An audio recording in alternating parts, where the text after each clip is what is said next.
તળાજા તાલુકામાં પર્યાવરણ સંરક્ષણ માટે એક મહત્વપૂર્ણ પહેલ કરવામાં આવી છે।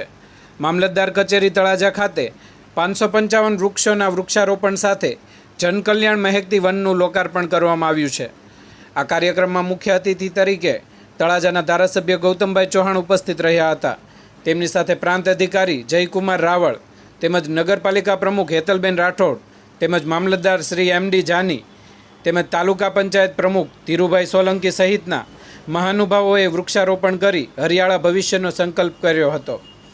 આ કાર્યક્રમનો મુખ્ય હેતુ વધુમાં વધુ વૃક્ષોનું વાવેતર કરીને પર્યાવરણનું જતન કરવું, હરિયાળી વધારવી અને આવનારી પેઢીને સ્વચ્છ અને હરિયાળું વાતાવરણ આપવાનો છે।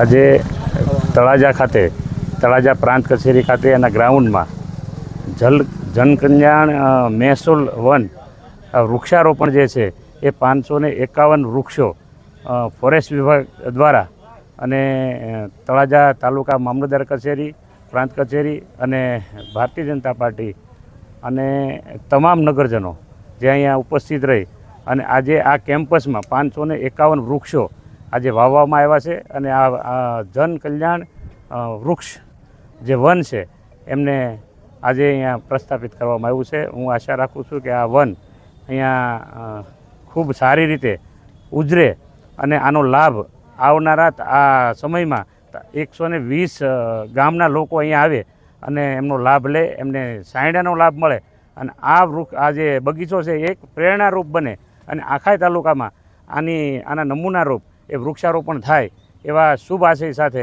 આજે આ કાર્યક્રમ કરવામાં આવ્યો છે।